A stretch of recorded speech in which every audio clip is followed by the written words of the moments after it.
Hi guys, and welcome to my review of something that is actually very new. Check that out. THHifi. Okay, there are a number of AliExpress vendors which already have this IEM for sale. Excuse me, namely Angel Ears Audio Store and Yo Tiger, as well as Hi-Fi Go. And the price in any one of those vendors is around $200 with free shipping.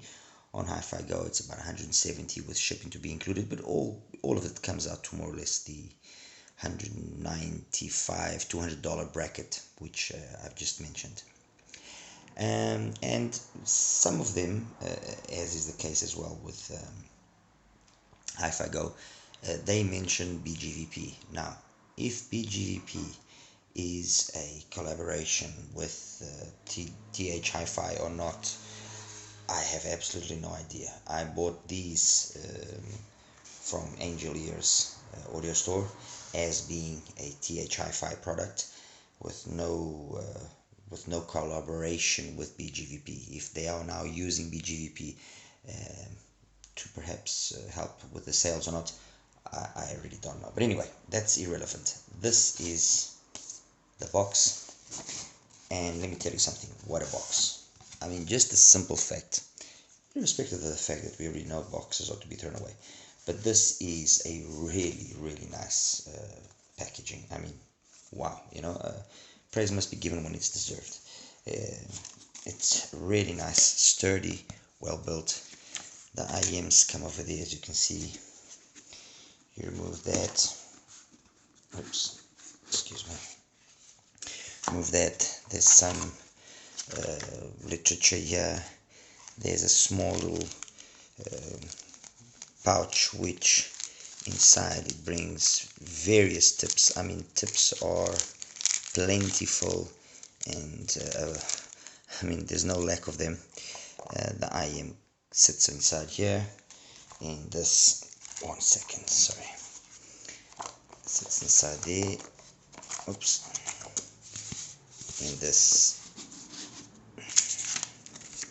Just put this away. Packaging, 5 out of 5 in terms of for me 5 out of 5. That's a 5 out of 5.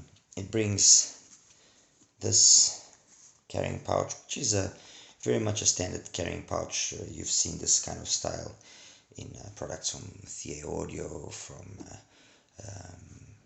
KB Ear, from Try. So it's a nice carrying pouch, leather, nice. And also it brings a very nice standard cable. I mean, the standard cable, I have to admit, very nice. One of the nicest ones, especially when you consider that, okay, it's $170 to $200, so it better bring a nice cable. But the thing is, there are so many IEMs at that price that are so poorly accessorized sometimes that, it's such a pleasure when you do see something like this. Anyway, these are the IEMs. They have a shell which is very reminiscent of the shell of the Melee. If you actually forget these ribs here and this fancy faceplate that it's got, it's a shell which reminds me very much of the Melee and the Alina, and they fit flawlessly, at least in my ears. MMMCX connector. This is a 1+2 hybrid, lightweight. This is a 1+2 hybrid. Okay, let me just make sure I'm not misleading you. Exactly, this is a 1+2 hybrid. They mention on one hand that it's a 10mm driver, but then when you actually read through the specs, it says it's a 9.2mm resin diaphragm driver, so I can't really say. And then it's got 2 BAs. Every one of the 3 units has got its own duct, and actually, let me see if I can show you this. This is what apparently inside has been used by THHifi, so it's a sort of a support that holds the BAs and the DD and the crossover network. So smart design, very, very smartly done. So it's a 3D printed subunit inside of the actual alloy housing, which then houses the drivers. And this is smart. This is well engineered. In my books, I give this top marks. With this, you can guarantee, at least in my opinion, you can guarantee a very consistent performance in terms of the BAs when you graph them. And the truth is, when I did graph the red face, which is the name of this unit, it was perfect. There's the channel imbalance that exists is negligible. Honestly, very, very nice. And actually, also on that subject, it's one of the few cases where I've actually seen the factory graph, and I'll just show you the factory graph in a second. Okay. So this is the factory graph. Okay, so hopefully you can see that. Sorry about that. So this is the factory graph. Okay, there you go. See? And this is the measured graph. Let me see if I can show you. So let's look and pay attention to the green line. And as you can see, it very much follows what the factory says it is. So that big, thick, low end, V-shaped, peaks just past 2K, which it does. Then has a dip there. Dips a dip between 2.5 and 4K more or less. It dips slightly, then comes up again, dips slightly, then at 5, then the resonance peak, and then some extension past, and exactly the same thing as you can see. All of this to say what? That I'm actually quite surprised that they've actually,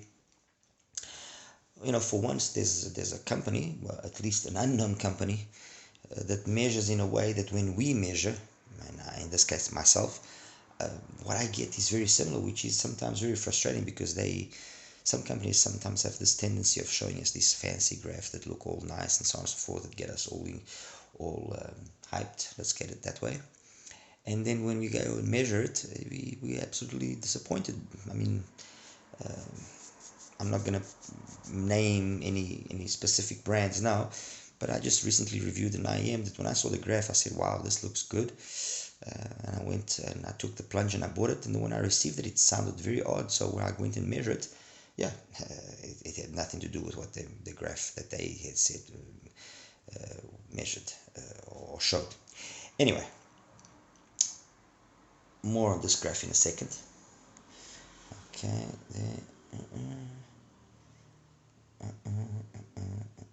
there we go. Okay, we'll talk about that now in a second. So in terms of accessories, I think we are well served. Good accessories, good cable, plenty of tips. Brings a fantastic box that you can keep to house all your IEMs if you want to just take out the foam inside. Really nice. Honestly, very nice. IEMs themselves, like I said, in my case they fit perfectly. Good isolation. I'm using BGVP 07, the KB 07 tips. The BGVP are the same thing.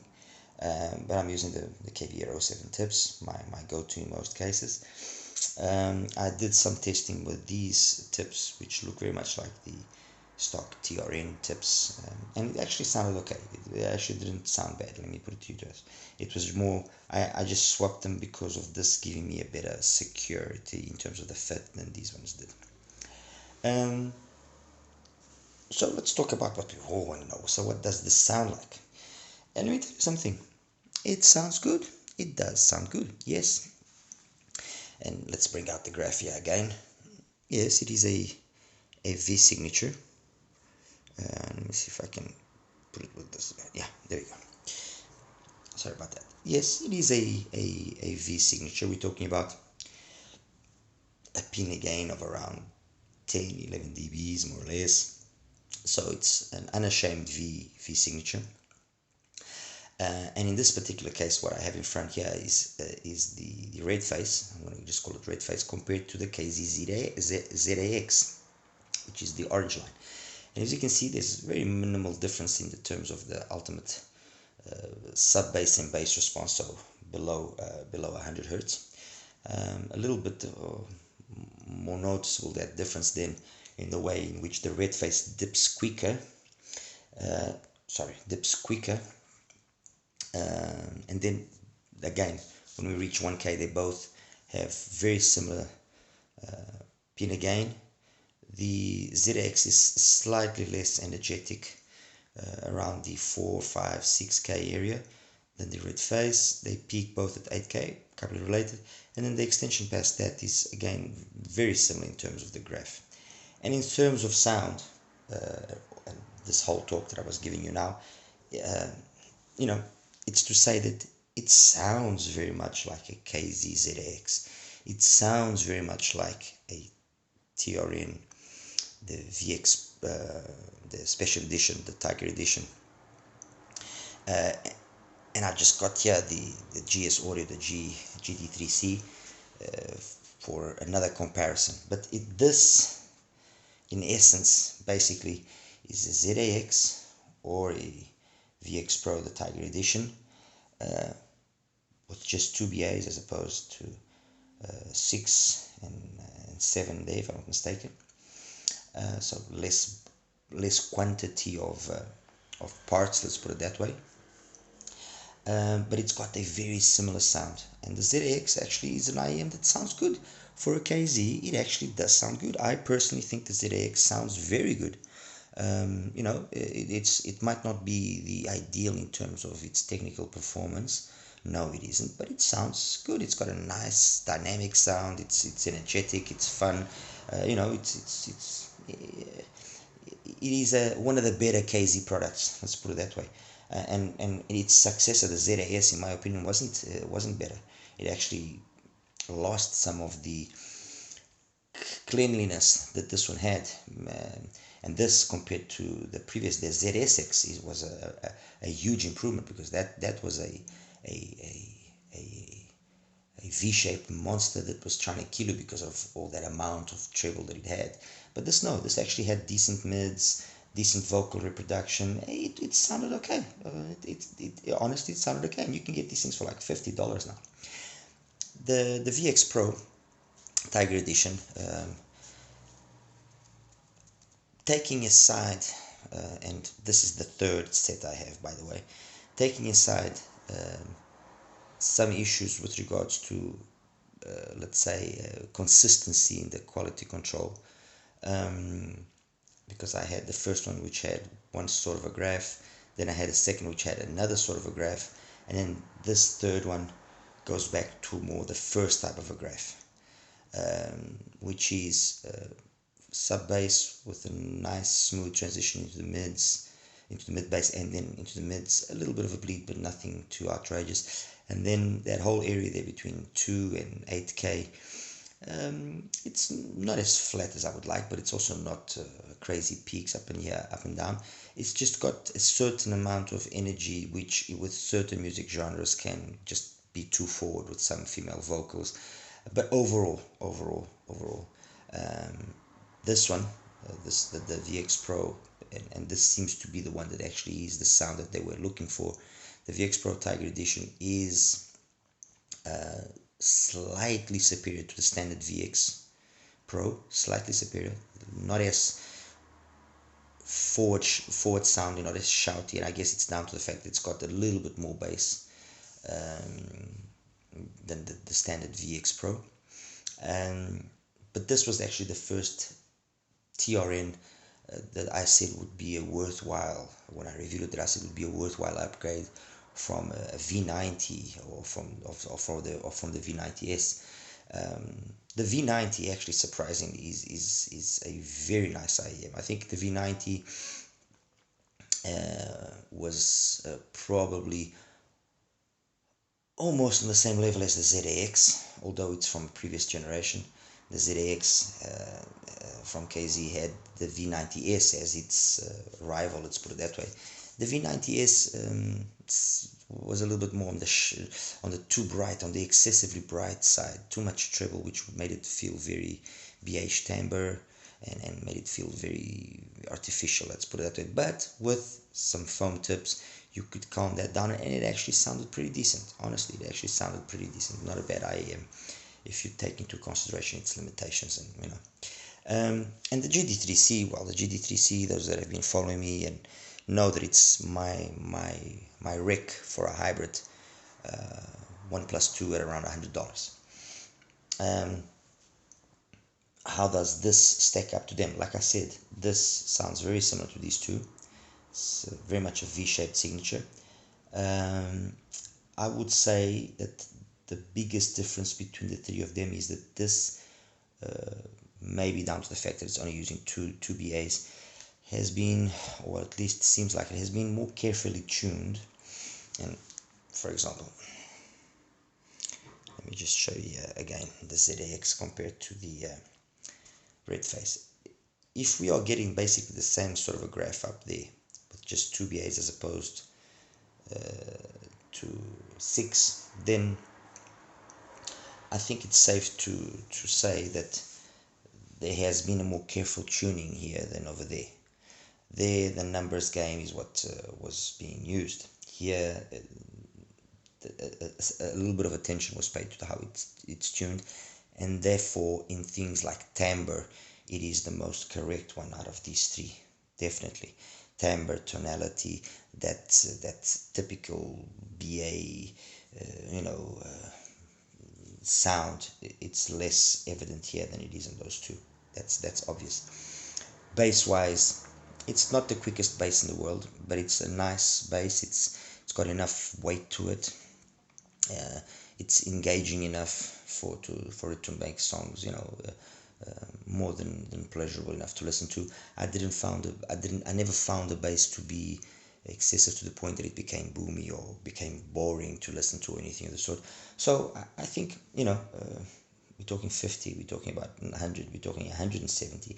I think that, yes, if I'm just going to talk pure sound, this one is probably the one that sounds the better out of all of them, but not by a big margin. Let me be honest. It's not by a big margin that it actually beats the VX Pro or the ZAX. I think, like I said, in terms of its technicalities, the timbre and tonality are the ones that are the standout here in the Red Face. Things like soundstage and imaging are very much, I would probably even give soundstage and imaging overall to the ZAX, with the VX being very close second. Overall balance of frequencies and so on and so forth. This can sometimes sound although it graphs very similar to the ZAX, as you saw, it can sound sometimes a little bit, I wouldn't say dark, but it just sounds closed in slightly. But it's nothing that, will, in my opinion, be a deal breaker, honestly. I think that if sound is what we want and proper sound, then GDS3C, the GD3C, sorry, is the best one, period. This is the most complete. It's the one that's got the most balanced out sound, and just the peak at 5K is really the issue. But look, it's sound wise, it's the one that sounds good. It's the one that sounds the best. Build wise, it's debatable. If we're going to talk build, then this one takes the cake. this thing is built like a tank, with the TRN coming in a close second. So all of this to say what, it all depends if you're wanting to try something else or something that is different, and you are wanting to pay $170 for it or $180 for it. For that amount of money, not wanting to take away anything from the Red Face, you can buy a GD3C and you can buy a ZAX, and that's it. Or you can buy this and you can buy a Moondrop Aria, or you can buy this and you can buy a Tangzhou Shimin Li, and you can buy also a Moondrop Shu. So I think the biggest obstacle that the Red Face has, although it's got, like I said, amazing accessories for the price, very nice cable, excellent build quality, I think the biggest problem that it has is its price. It is priced for at a value which there's a lot better IEMs than this. I could have brought out the AudioSense AQ4 to compare it to this. It was pointless. The AQ4 is on a different level altogether. You've got at the same price the Midnight Edition, the Yume Midnight Edition, again on a different level. If we're going to talk planars, S12, Dioko. Well, Dioko is a little bit thinner, so maybe not the ideal comparison, but S12, $150 now on sale. You can get it from Linsol, if I'm not mistaken. They're having a crazy sale on it. You can get it for $121. I mean, so this should have been priced a little bit more competitive for it to be justified. Let's put it that way. But anyway, like I said, this is one of two models that they have. They've got this, which is a 1+2, and they've got a 1+1. Hopefully they'll be coming out with some more models. Hopefully they will improve on the tuning, although it's not bad over here. It's a V-shaped, you know, not bad, not good. It is what it is. Hopefully they will improve on their tuning and maintain the quality of construction that they have over here. And who knows, maybe just drop the prices just a little bit to make it a little bit more appealing for the general masses. Anyway, guys, that's my review of the THHifi Red Face. All right. As always, like and subscribe. If there's any questions you want to ask, please just shoot. All right. Take care. Bye-bye.